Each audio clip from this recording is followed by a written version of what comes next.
Hello and welcome to Boardscape. I'm Aaron and I'm here to try to help you decide whether or not you should back Sentinels of the Multiverse, the Definitive Edition. Now, if you don't know what Sentinels is, this is a game that's been out for 8-9 years, and they sort of created their own comic book lore, their own characters, their own villains, heroes, a locale, all of that jazz that you need. And this is actually the first game in a long line of Sentinel games. The most recent launched, I think, 4 months ago, 5 months ago, and was called the Freedom 5. And so they have all these same characters sort of building up their lore in different games. Sentinels was the first, and today we are going over the Definitive Edition that is currently on Kickstarter with 10 days to go. And you can see a fair amount of backers have been looking forward to this. This is one of those games that most people at this point, I assume, if you've been in the board game scene for a while, know whether or not you like this game or you have played it. And one big critique that everybody always had was that this game was very finicky. There was a lot of moving parts, a lot of tokens and things like that you got to move around. This edition is trying to clean some of that up, clean up some of the wording, just make the game as a whole look better. And I think that they have actually done that. So, Sentinels was one of my favorite games for a very long time. I mean, the whole idea of this card game, this battle, you versus a villain, I loved it. It's what I desired from a variety of other deck builders, Marvel Legendary, DC deck building game, that I didn't really get that feeling from like I did in Sentinels, until a little game called Marvel Champions came out. When Marvel Champions came out, I got rid of Sentinels. I realized after about a year that I was playing Marvel Champions and that was the game that I wanted Sentinels of the Multiverse to be. And so it's no surprise to me that now, after a couple years of Marvel Champions being out and that sort of taking over its limelight, that they are now giving us a definitive edition, an updated edition of the base game. Now right off the bat, we're just going to cover the 2 pledge levels because it's pretty simple. If you want the game, they're not doing stretch goals, they're not doing any of that stuff. You're basically getting the game and a foil pack. So for $50, you get the base game, and this is going to include everything that was in the base game of the original Sentinels of the Multiverse. Same characters, same villains, same locations, and for $50, that's not bad. I mean, obviously you're going to pay shipping, but I think this is about what you're going to pay for a while once this hits retail. So the only money that you're really saving on is shipping. Now, the other pledge level is $125 and gives you sleeves for all of your cards, and there are a lot of cards here, right? So, if you want an easy way to sleeve your games, then maybe you want to spend $75 here and pick up sleeves. Maybe you already have a different sleeve brand that you like and don't really care about this level, but over 1,000 people have backed at this level. So, while it's not something I would do because I usually find sleeve packs like this to not really be worth it when I already have sleeves that I know I like. If you don't want to think about it, then there you go. And I do believe that they said that this game, the box, is meant to hold the sleeved cards, so it's built for that. Now, you're going to get this little foil pack as well, and that foil pack is going to have your hero cards in a holographic form, which for card games is always a very popular option. Just look at Magic the Gathering, Pokemon. Foil cards just add a little bit of jazz to the table presence, right? There's not a lot of things that you can do to a card game to up the table presence, but adding foils is definitely one of them. So, pledge levels, that's it. I mean, that's what you get. So I think that it is definitely worth it if you are looking for this game, or if you have thought about it. Maybe you're even revisiting a game that you played a long time ago and sort of want to check out again. Well, this is going to give you that option in a little bit of a better format. And when I say a better format, what I mean is you can see here are some of the tokens, which look way better than they did back in the day. You had some of these long tokens that just sort of took up a lot of room, and these slide together. And when I say long, I mean they were like this long. I wish I still had my game so I could show you, but these are just little slide in, slide out figures, and are going to just not take up a ton of room like the others did. And then they have these double-sided tokens that tell you on the backside what they do. Again, a very good upgrade, I feel. I'm hoping that this actually cuts down on the finickiness that the base game had before. And then you're going to have dials, which I don't believe they had in the original edition, and is just going to save a crap ton of time when you are figuring out your life total, right? And they give them for you for the villain as well. Amazing addition to this game. So, we can see here, actually let me just go over to this next tab here. There are 12 heroes included in this game, and they all come with their own complexity level, all the way from 1 to 10. The higher the level, the harder they are to play. And so, or the harder they are to play correctly, I might say.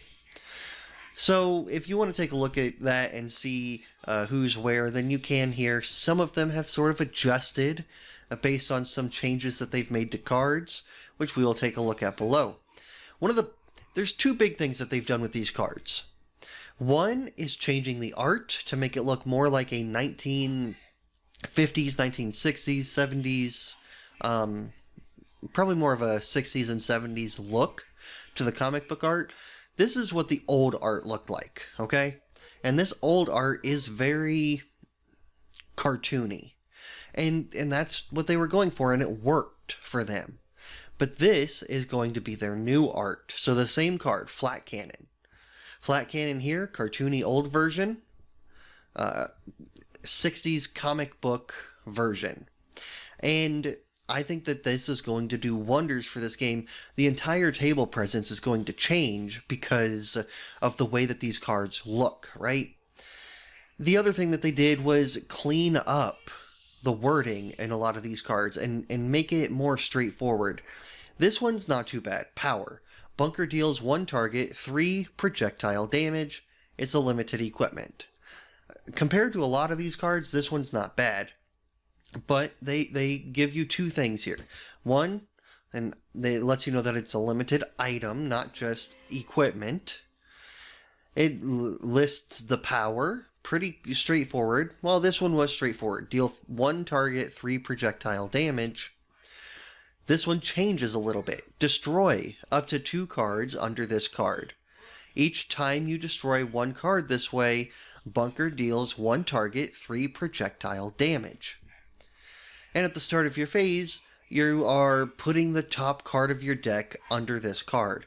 So, as I said, they are going to be changing up some of the cards in this game to make them more diverse, make them more useful, maybe even make them a little more fun to use.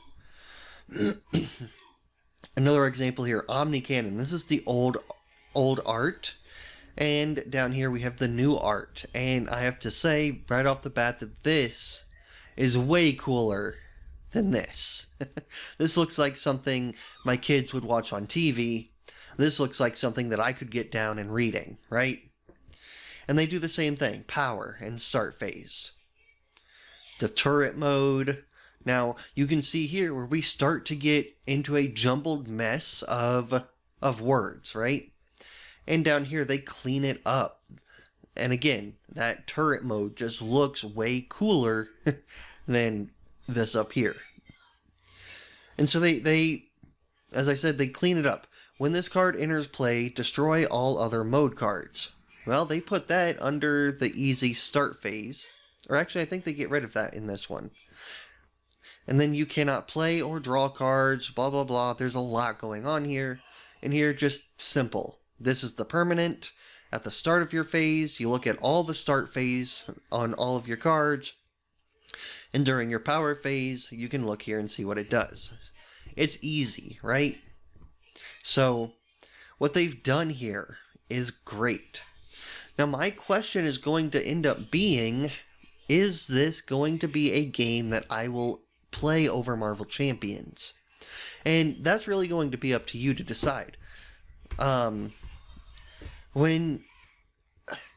me, my answer is going to be no. I'm going to end up passing on Sentinels. As cool as this version is, I might pick it up at retail if it ever goes on sale for $25, $30 in the future, just to be able to revisit the past and what I've enjoyed.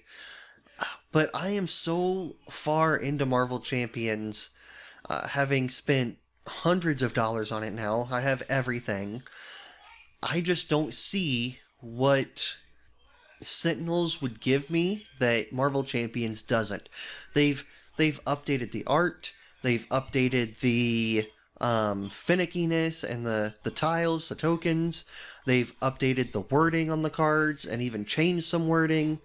Here, the villains here. You have 1, 2, 3, 4, 5, 6 villains included in the base game.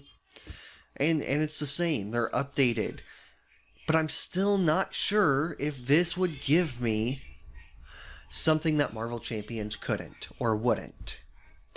Let me know what you think about that. Do you play Marvel Champions? And if so, is there room in your collection for both of these? I don't think there is. I really don't. From my own personal experience, one is going to take the precedence, and the other is going to just sort of get tossed to the wayside, and you might pick it up once a year and play around. But again, is that really going to be worth the shelf space when I am putting money towards Marvel Champions every month? So, another thought is that if you have any of the expansion content for Sentinels of the Multiverse, that's not included here. Now, I fully expect them to do the same thing to that expansion content. Rook City, I don't remember what the others are. But if this does well, and so far as the Kickstarter looks like, it is doing very well. Maybe when they do that, I might just try to pick it all up in a bundle, especially if they offer both. $100, pick up both this game and the expansion at once. I might end up doing that. That might be a year, 2 years down the road. I might get a little wore out from Marvel Champions. But let me know your thoughts on this. A definitive edition of an older game where newer things have come along and taken precedence. Does the definitive edition do enough for you to get you back into it? Or do you like the changes that they've made? Did you like the old game? These are all questions that you have to struggle with, that I have to struggle with. And that's the tough part about definitive editions, especially if you already have the older stuff. Do you really want to spend the money to get the new edition? We saw that with Twilight Imperium 3. I knew quite a few people who had Twilight Imperium 3 who did upgrade to 4. And 3 was never touched again. Well, 4th edition. So, there's a lot to juggle here. And it's really going to come down to your own personal preference. Do you find it worthwhile? Do you find it worth the $50, $60 with shipping that this would be to go in? Let me know below in the comments. And if you found this at all helpful and gave you some things to think about, then go ahead and subscribe. So, thank you for joining me, and as always, game on.